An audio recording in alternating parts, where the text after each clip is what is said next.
Thank you, Dr. Bandhu, and for the very warm welcome here. It's very nice to be here. This is my first time at Buddhafield, and feel very much the sense of warmth and good heart and good spirit, even in the conditions of sort of brown and damp. It seems there's also a lot of brightness, and certainly lovely to see a good turnout to come and listen to the talk that I'd like to offer. And I just kind of initially, before going into the content and the material of the theme, which I'm interested to explore with you, part of my process, and maybe also what's useful for you, I'm just kind of interested to hear how you're doing. Because, yeah? You're okay? I mean, it's, in one sense it's wet, it's rainy, and yet in another sense, look at what's going on here. And I'm just looking and my eyes are wide open. It's like, wow, how wonderful, how amazing. And I hope that that's something that's really touching and nourishing you. I can certainly see the amount of really deep care and clearly enormous effort that's gone into bringing this event to happen. And having been involved with various events of a similar but much, much smaller scale, it's quite something. So I just came down this morning. People commented that I looked kind of clean. They were right. Me, I had a couple of spots of mud on my trousers and I thought I was dirty, but no, not really. You know, whether it be, it was interesting this morning even. I thought, should I have a shave? I thought, no, I don't need to. I'm going to it. That sort of shift out of the life of in a way, the householder, which I find myself as one now, having a place where I live, and moving into a situation like this where one is much more exposed to the elements, obviously, to the vagaries of conditions, of situations, and the sense of what that can bring forth, to actually expose ourselves. When I was joking earlier in the reflection that, this isn't actually about tenancy agreements or something, and I saw that the second part of the title was left off a number of the places where it was advertised. I thought, oh, what will people make of this? I'm just seeing what I brought here that I might read out at some point. Okay. And yet, in another way, it's like understanding that we have a tenancy agreement going on. That's what this is about, and that's perhaps what I want to talk about is, we all got into this situation which I'm going to refer to in the metaphor of rental accommodation, and most of us didn't even know there was a tenancy agreement. Most of us certainly didn't read it.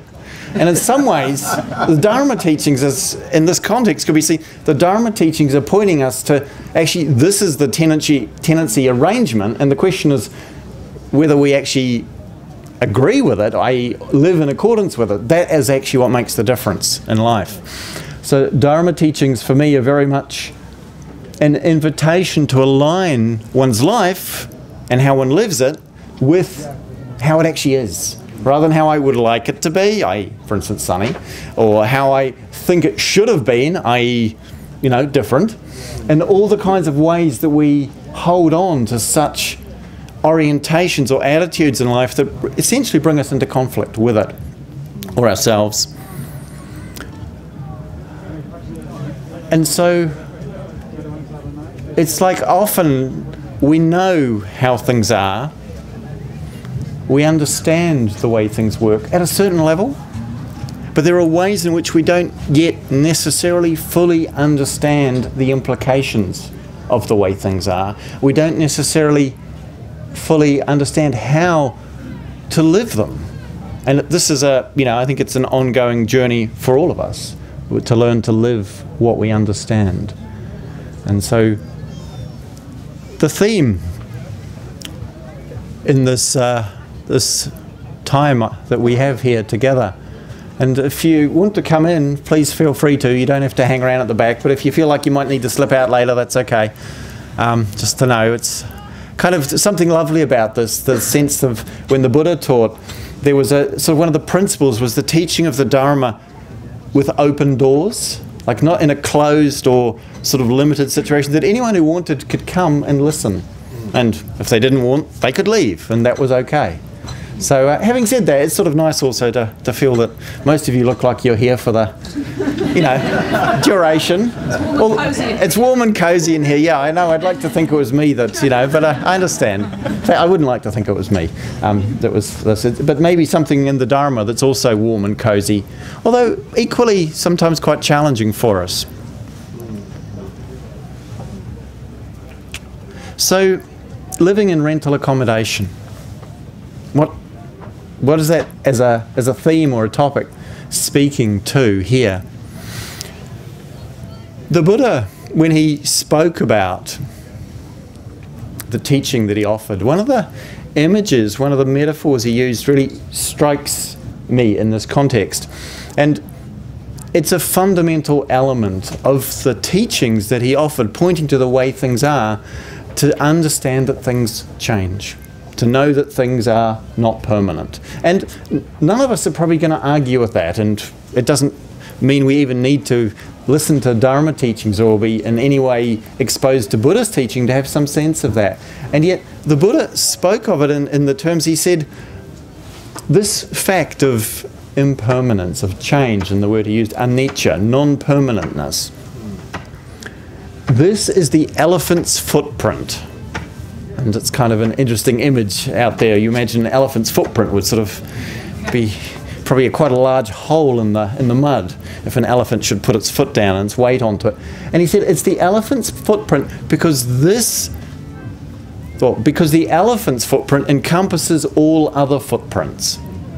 Any other footprint, the elephant's footprint would encompass it.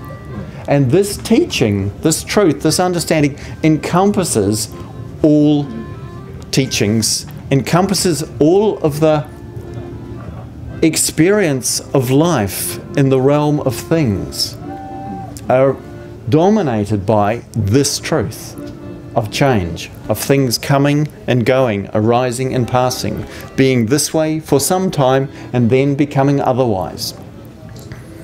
So we all know about this. It's, you know, I mean, I don't imagine anyone's going to stand up there and say, no, no, it's not like that. Things never change. We know it at one level, don't we?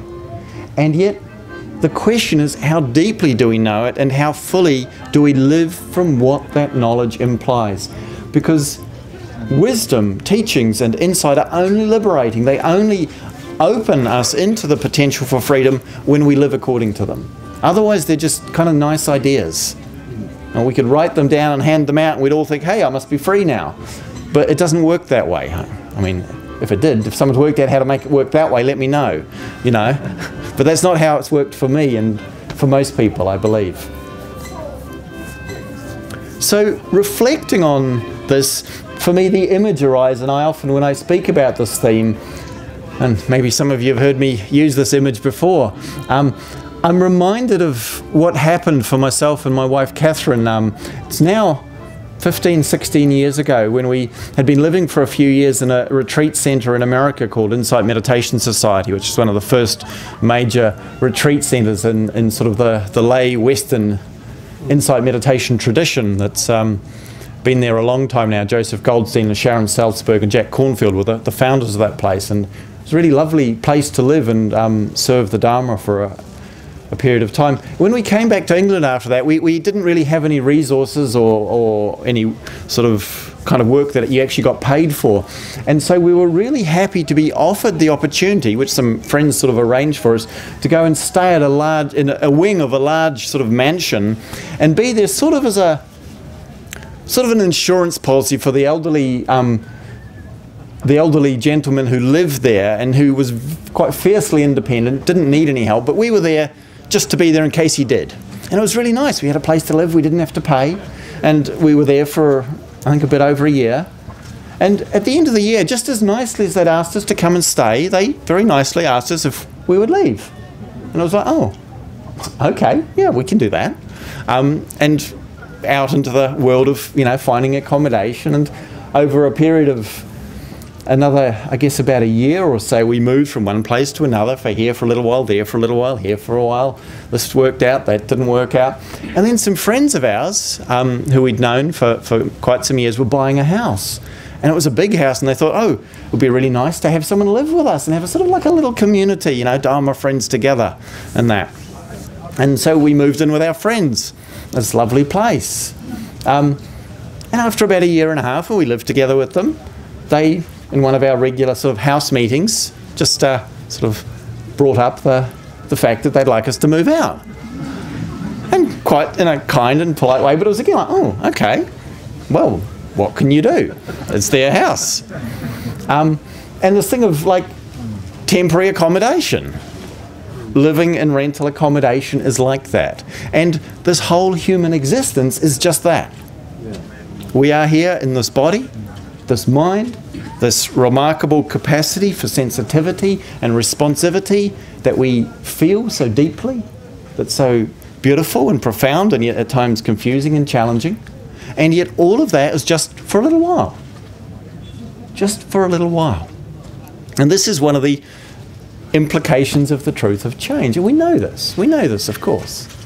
And yet, what does it mean for us that this is how things are? That all that we love, that we care for, that is dear to us, that we feel close to, all of that we will one day be parted from.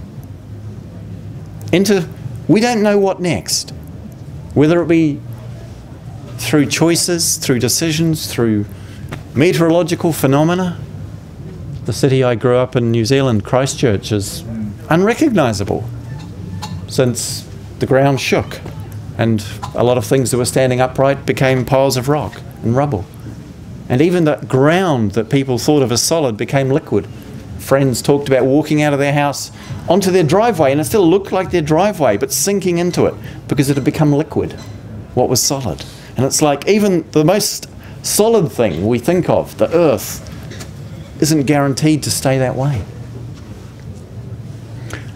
And there's something about that that's sort of a little unsettling, I think. It's easy to sort of say, yeah, I know, I know all about this. I mean, who going to hear Dharma teachings hasn't heard how many teachings about change, impermanence, anicca, It's such a common theme. And yet, do we live according to what it means for us? This is a question. This is a really big question. Sometimes we only really notice it in the moment it's happening, when something really significant is shifting, the loss of a loved one, or the ending of a significant life situation, or the collapse of one's house. We see these things and it's like, my gosh, what I'd sort of hoped for, what I believed, what I'd imagined, what I'd invested in can't quite sustain or can't quite hold my life in the way I had hoped or imagined or believed that it could. And again, this is something that I imagine we've all experienced, we've all encountered that in different ways. Perhaps that's one of the things that brings us to explore, to be interested in spiritual teachings and practice, to know more truly and deeply what is most real, what is most important and precious in life.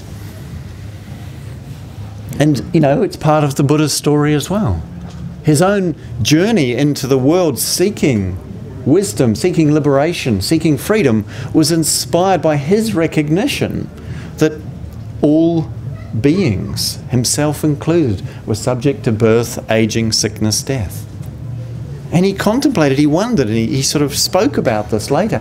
I sit there, I thought, if I'm subject to birth, to aging, to sickness, to death, why would I spend my life seeking for things that are also, chasing after things that are also likewise subject to that? Wouldn't it make sense, if I'm subject to birth, aging, sickness, death, that I should seek for, that I should look, that I should inquire deeply into life to discover that which may not be, that which is not subject to birth, aging, sickness, death, that is not subject to the law of coming and going? And this was what inspired him. This is what moved him. Just a human being like ourselves, not so different. And yet something very powerful in that seeing and that understanding. Because I think it's really interesting to reflect, and I find it both amusing and sometimes humbling to reflect on how quickly we assume things will continue. And how strongly we are conditioned in the state of our hearts and mind by the assumptions or presumptions, often unquestioned, that things will continue. It's like this morning, I got up in Devon. It was sunny for the first day in weeks. And I thought, oh, okay, so, and I started sort of thinking what I'll wear for a quite warm, pleasant day. It was almost at the point where I got out the door where I caught myself and thought, just a moment, you remember how it's been for the last few weeks and what it maybe is going to be like over there? And I noticed, oh, actually, I should go and get my shawl. It might be cold. I went back in. But it's that moment where you realise, I'm relating to this moment as if the conditions now, i.e. sunny, warm and clear, will be the conditions I have just for the rest of the day. It's not like I'm imagining it's going to be this way all month. I've done that before. But we see how that works, huh? And then we're driving over here thinking, after 20 minutes, it's about an hour and 10 minutes drive, it's like, oh no, we're leaving the sun. And it's like, oh no, we're leaving. And already you could see one has got a little bit attached to that brief patch of sunshine that was there. And you know, I talk about this for years, decades I've been talking about this, and it still happens. Huh? It's a little bit embarrassing. And then, of course, we drove, there was some drizzle, and then this patch of incredibly heavy rain. It was like hosing down. And immediately the sense of, do I really want to go out and spend all day in that kind of condition? I'm in a car, it's dry, I'm not getting wet at all. But my mind is going, it's pouring down, my waterproof trousers won't hold out, not for 12 hours of that. And you see this anxiety start to arise. Or even, you know, do I want to do this? And do you notice your mind does this? I'm in a situation and I'm projecting into the future what it will be like if that continues. Yeah? I'm not even having the experience of being in that heavy rain because I'm in the car right now. But I'm imagining what's going to happen when I get out of the car and into the rain. Or we can be here in the tent and I can hear the rain. We're thinking, it's raining a bit harder. Lucky I'm in a tent. But the thought might go, oh no, I left my umbrella at the other tent. What's going to happen? And the truth is, we don't know what it's going to be like when we get out of this space into the next one. But something in us has this very strong urge and tendency to think and construct the inner reality based on that assumption of continuity. Do we recognize this? Because this mechanism is something one has to really reflect on and explore if we're interested in freedom, if we're interested in understanding what lies at the heart and the core of the experience of being alive, being a human being, what it is that we are.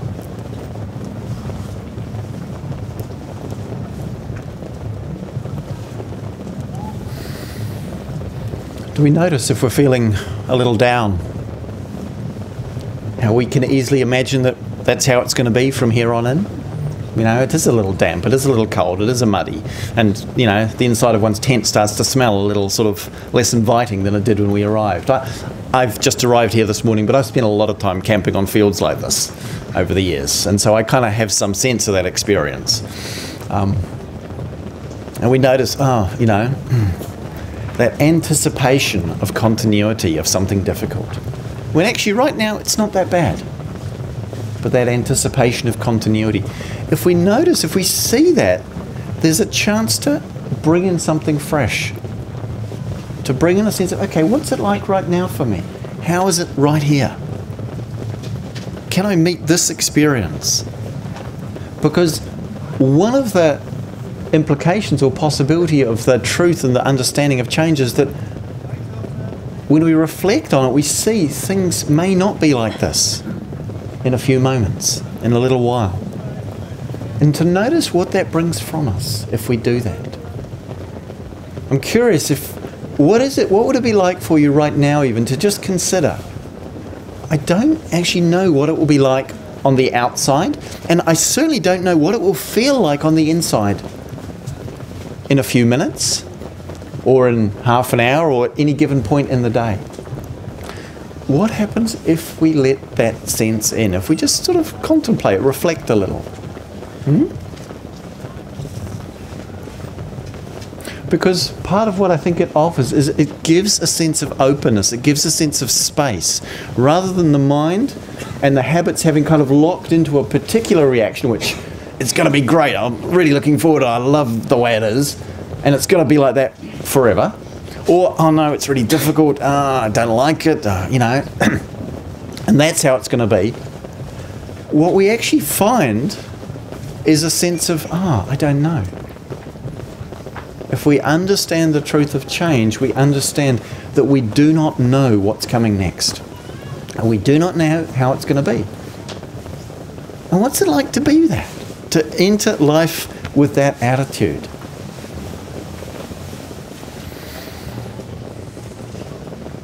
To not live this life as if it was forever. To not live this day as if we were sure there was one that we would have tomorrow. Because every day, people like you and me, who thought they would have a tomorrow, don't. And mostly they don't get any advance warning that that's the case. Every day, the newspaper's got columns and columns of things about people who just aren't here anymore. And so at one level we know that, and it's not news to us. And at another level, one can reflect really usefully on, how fully do I know this? Because this is not some kind of doom and gloom teaching of, oh no, it's all miserable, we're going to die and things get worse, da-da-da. Yeah, sure, things change, they're going to get worse, that's sometimes where the mind goes. Or we might have the mind that says, things will change, yes, they'll get better. The truth is, we don't know.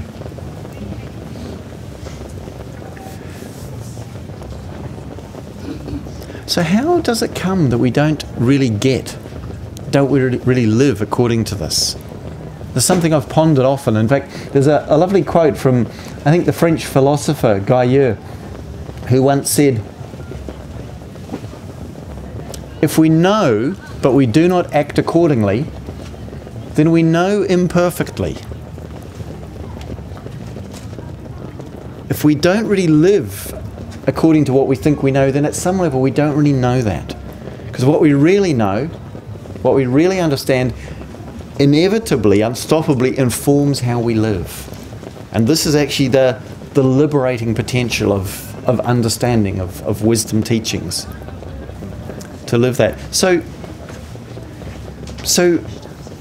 spiritual practice, and one of the key elements of it in terms of development of understanding of wisdom, is to correct the misperceptions, or to deepen our understanding so it really does go all the way into the cells of our life, the very cells of our body, that we live and that we respond and that we feel how life is in accordance with what is true, rather than what we've imagined, believed, or been told.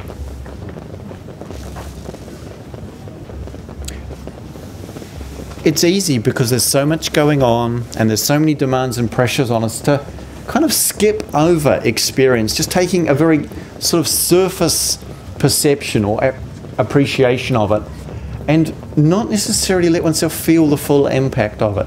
One of the things that one learns in meditation practice and in many other spiritual practice forms as well is to just slow down a little and allow oneself to be touched more fully and more deeply by what's happening, to allow oneself to be affected by the truth of our experience. And so one of the things that tends to happen is we don't see and we don't live what's true because of a kind of a fleeting relationship we have to experience, where we're not really there for it. And the way this works, I have this image that I find useful that expresses it, is if you could imagine going for a journey in a car on a long straight road.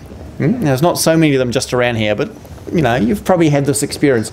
If you look out of the window in the front of the windscreen in the front of the car, what you see is a pretty well fixed horizon image, not that much changing in it. And if you look out of the rear vision mirror while you're going along, what you see also at the back of the car, what's behind, is also a pretty much fixed image. Now don't do that while you're driving, obviously. It's a bit dangerous. But you see, it's just like this, just like that, even though we're travelling along at 50, 70 miles an hour or whatever. Now, if you look out the side window of the car directly at the edge of the road, what do you see?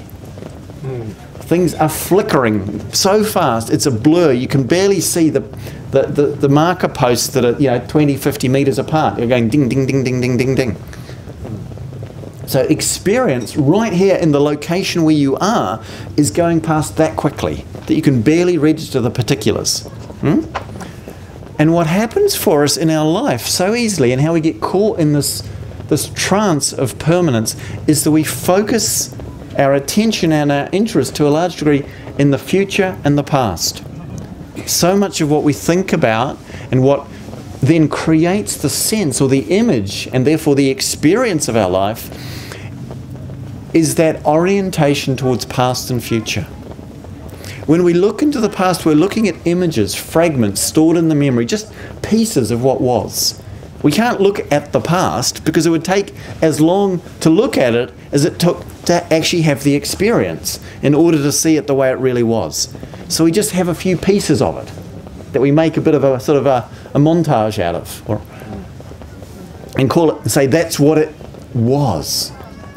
But it's fixed. It's just a simple picture. It doesn't have any dimensionality to it, or it's limited dimensionality, let's say. And then, based on those images of the past, fragments, tiny fragments of the totality, we imagine what the future may be, how it will look like, what it will feel like. And we project that in front of ourselves as if we're going towards that. And that is what we call the future. It doesn't exist. It's not there. There is no future out there that we're going towards, that's waiting for us, that looks in any way like what we've imagined, although it could turn out that way. That's not impossible. But it's a bit like in the car. We're looking at this fixed image. We're looking at this picture of the future that we've made. And we might have one or two different alternatives, you know, the one we're hoping for, the glorious journey to our, you know, destination. Or we could have the sort of the car crash version in front of us where we, you know, get into trouble and it all goes horribly wrong. But either way, we're relating past and future as if they have some solidity, substantiality, and they give a sense of permanence to us. Does that, you get what that image is suggesting? Does it make sense for you? And so we do that. Why do we do that? What is it that comes from that? Essentially, it's an escape route from the uncertainty and the insecurity of living in a world where things cannot be relied on to stay the same.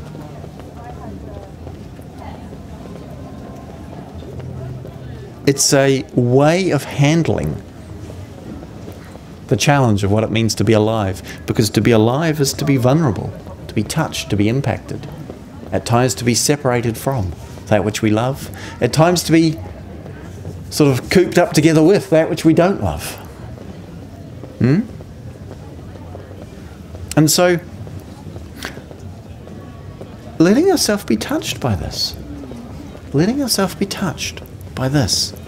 Not just the world around us, but the very sense of who and what it is we imagine ourselves to be is in a state of fluidity, of change. We could say of transformation or dissolution. Different words may speak to us. Everything in us and around us is constantly an expression and a manifestation of this. Everything we can see, smell, taste, touch, feel, or cognize with our mind is of that nature. And it's kind of like, ooh, scary, huh? You know, why is it that we don't live according to this? Because it's scary. And I'm not trying to scare you here. It's like, but what's it like to take that on, to take that in? And so much of life's endeavours and engagement, and so much of what we see the world around us and the quite sort of materialist-oriented culture that sort of dominates much of our world is encouraging us to find security, to kind of somehow try and create a bubble within this that we can latch onto, that we can hold onto. We say, this is mine, or this is me, and this is how it is, or this is how I am. And in that sense of fixity, solidity, certainty, there's a certain relief, a certain safe distance from, or felt sense of protection with regard to that unsettled nature of reality. So looking at, contemplating, reflecting on this theme is a way of bringing us up to date, getting current with with life, with ourselves, with what's here.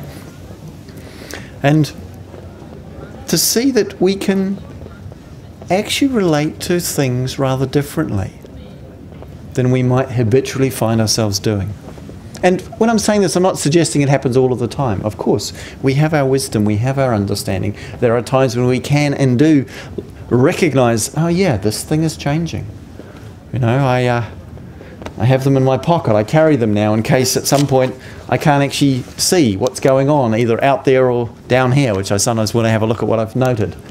You know, and I can no longer rely on being able to see it. And it's kind of like, sometimes we're okay with that. A pair of glasses is what I'm talking about. And sometimes we're not. And yet, you know, eyes only go in one direction. Bodies only go in one direction.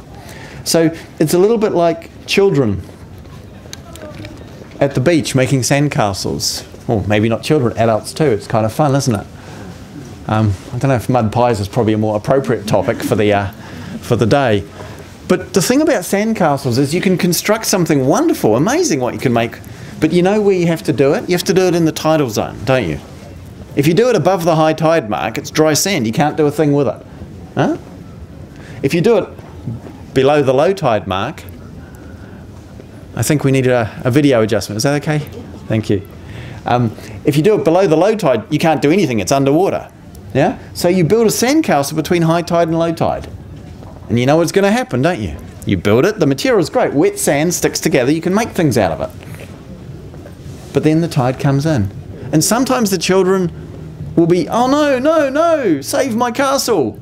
And other times they'll just dance around and kick the castle over as the waves come in, and what a lot of fun it was. And that speaks to what may be possible for us. It's not like we're saying, my castle's going to get washed away, why bother? We have to live this life fully, but understand that whatever we bring together will ultimately be washed away.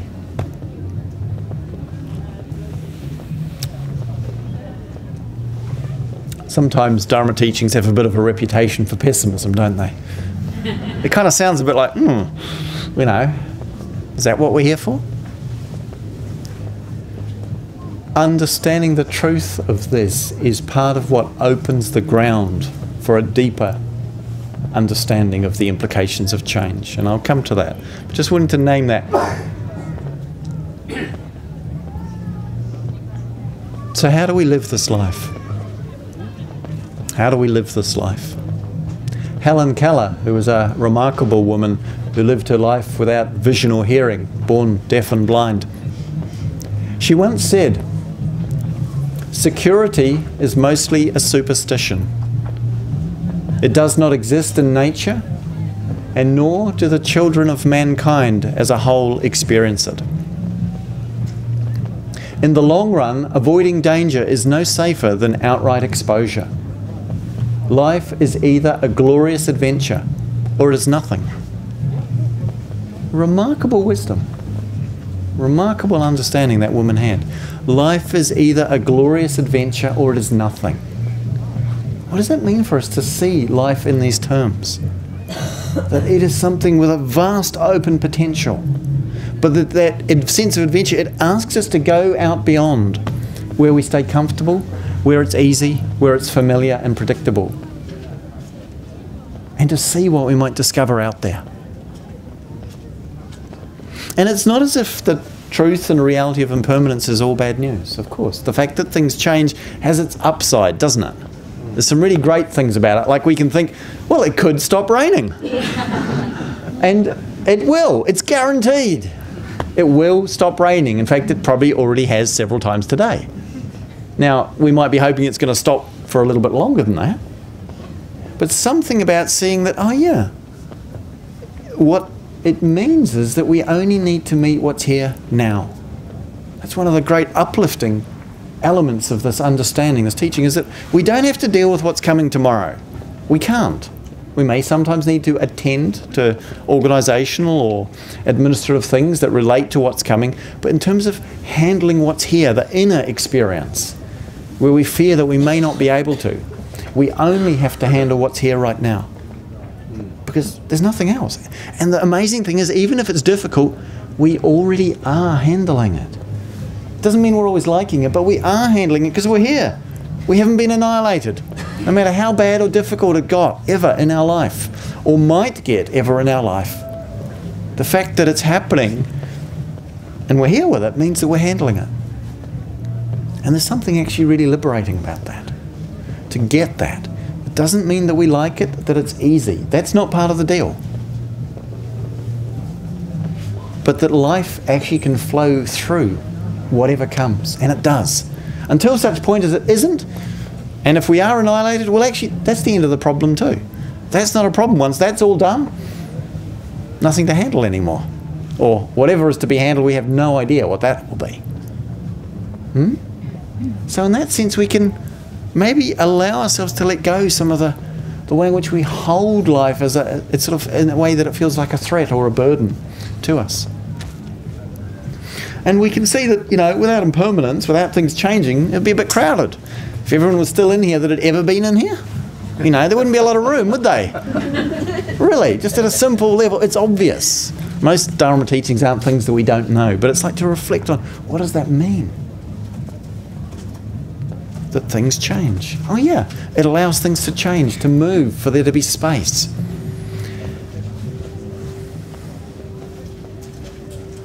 And you know, one of the most important elements of this aspect of life that we call change and impermanence is that it actually reveals to us beauty and preciousness without which we couldn't and wouldn't see it. When we think of the things that touch us, you know, flowers, just the simple beauty in that creation that just grows, gosh knows how it does it, out of the soil and makes these perfumed, colourful offerings and all the ways they happen. You know, sometimes you go into a restaurant and there's this beautiful, sometimes even perfumed thing there that's made of plastic, but you can't tell, or fabric, but you can't tell until you get really close to it. And you know, the thing that lets you notice if you reflect on it before you get up close is that actually there are no curled up leaves, there's nothing brown or sort of dying on it. And the beauty of a flower is not something that is independent of the fact that it's just there for a little while and then it fades away. And we feel the beauty of a flower in its tenderness, its vulnerability. It's subject to too much warmth or not enough water or just a few days and then it's gone. It's like, you know, a sunset. Maybe I shouldn't talk about sunsets, you know. I don't know if you got to see one here yet, but maybe tonight, who knows? I haven't seen this. Okay, yeah, so maybe it's a touchy subject, sorry. But I find it a useful thing. You know, when you watch a sunset, how lovely it can be, the sense of just amazement, of wow, of appreciation. But imagine if that sunset, there's beautiful oranges or reds or purples, and then imagine if it was just static in the sky and, you know, 5 minutes, yeah, it's really nice, it's good. 10 minutes, oh, well, yeah, sunset, I guess, okay, well, you know, I'll have a cup of tea. You know, we go looking for some entertainment if it would stay the same. But because it's constantly changing very slowly but perceptibly, we can stand or sit, watch, fascinated for, you know, as long as it's happening. And that's, again, that sense of the change is what speaks to us. Something in us hears that and responds. That we feel not just the sense of beauty in that, but also the preciousness of what we have here. My wife and I, for many years, whenever we would go in different directions, as we often did, and I was travelling a lot and teaching, as she was for many years, and we still do. And we would just say when we parted, one of us or the other was going, I hope I see you again. Not because we didn't expect to, but because it was true. We do hope we will see the other again. I don't know if she's even in here right now, and, you know, but just acknowledging, letting oneself feel the care and the vulnerability that comes with caring, because they come right close together. We can't love something without knowing that one day we might and will ultimately be separated from it. And to feel how that touches us. There's something actually very precious. I'm just checking I'm not bashing the microphone in that. At one of the monasteries, in fact, the previous speaker is a monk originally from the Thai forest tradition, I believe, or still from the Thai forest tradition, and one of the monasteries in Sussex called Chittaviveka, or Chithurst Monastery, where I like to go and visit. One of my sort of most loved teachers is the abbot there, Ajahn Sucitto. And there's a place on the grounds where there's a number of little memorial plaques and trees and stones and things. And one of them touches me very deeply every time I go there. There's a poem and it speaks to this theme. It's a little plaque and it says, it's obviously a haiku, I can't remember the author now, but it says, "The cherry blossoms cover the hillside for just a few days. Any longer, and we would not treasure them so." Beautiful haiku. Underneath it is the name Little Sammy and a single date. And just to contemplate the preciousness of a life that was just one day, or maybe not even 24 hours. Just that was the day this being lived, and the feeling, the recognizing that the people, I imagine their family and those who put that plaque there, to try and somehow express how precious, how much more precious that life was for having just been that brief a flicker into existence before passing out of this form. To allow ourselves to be touched in that way by life, by change. It actually has the capacity to really open our hearts.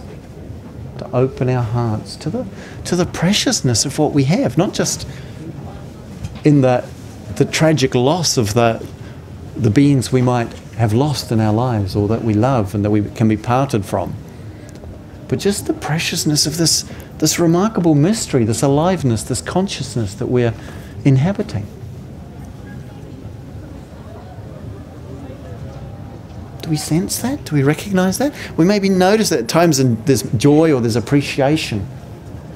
And often our response to it is to want to somehow try and hold on to it, try and keep it, try and improve it, rather than just appreciate it when we have it. When we see the truth of change, when we understand that this is how it is, unstoppably in life, it affects how we relate to what we have, to what is here, profoundly. It's, to see that we are living in rental accommodation. How does that affect our relationship to all of it? This mind, heart, body, and world. It's all rental accommodation.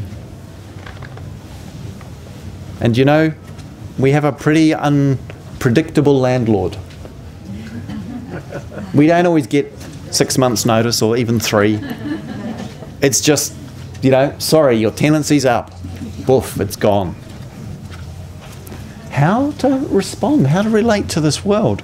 One of the things that struck me when we moved in with the friends who I told you about, the second sort of invitation in and then invitation out, which is kind of like a representation of life. We don't ask to get born. Most of us won't choose how or when we move on from this or out and beyond. Most of us, we won't. How to respond to it? Well, it was really interesting for me when we moved in with our friends to this house, and it was a lovely house.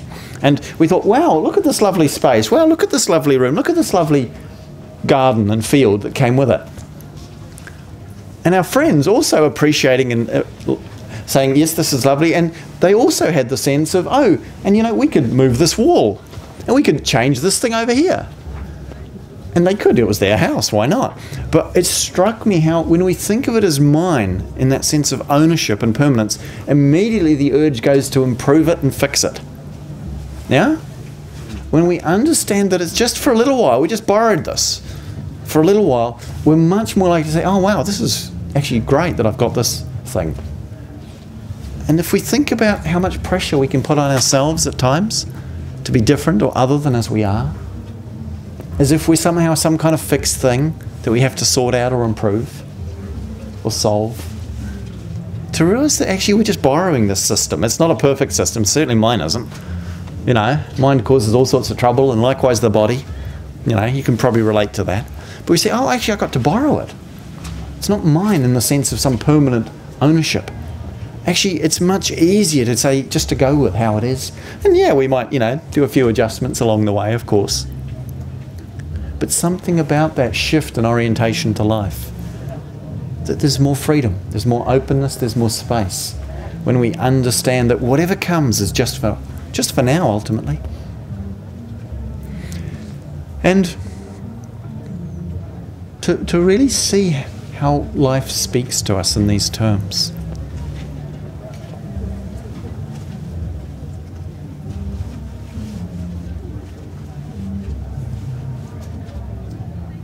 Just enjoying the music for a moment, thinking there's a lot here to possibly speak about, and I'm wondering what I'll cover and not.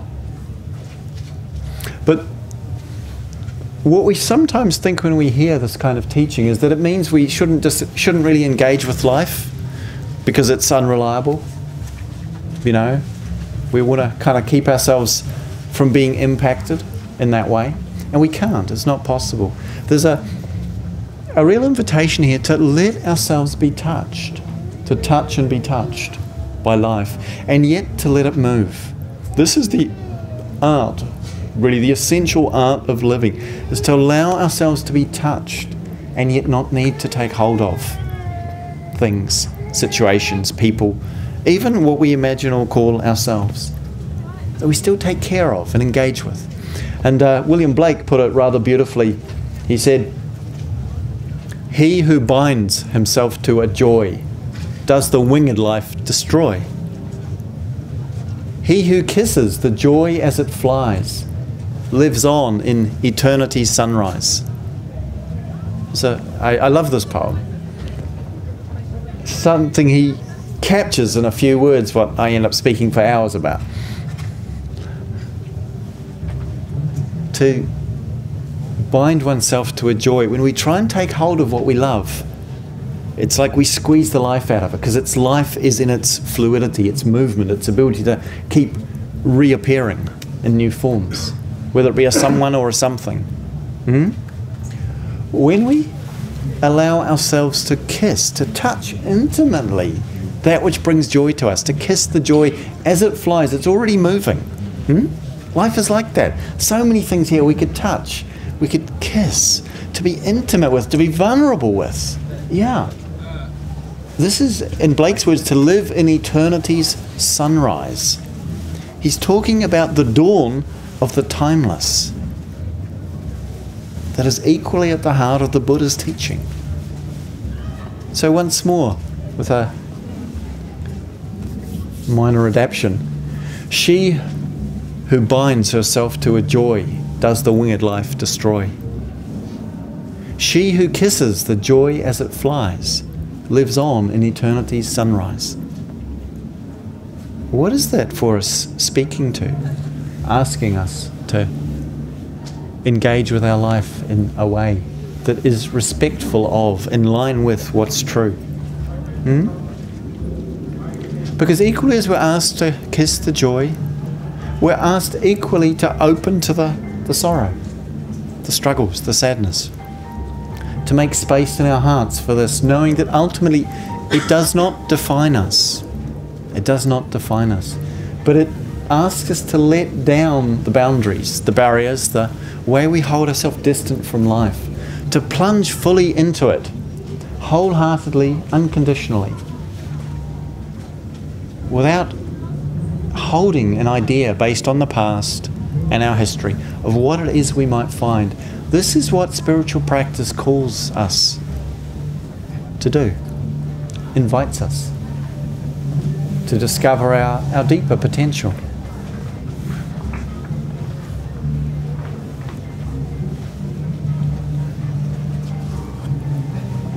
To learn to let things go, to learn to let things be.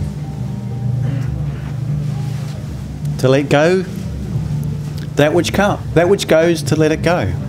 That which comes, to let it come. That's the whole thing. That which comes, let it in. That which goes, let it pass. Easier said than done. Easier said than done. But there's a freedom in that, where we're not in conflict with what's actually happening.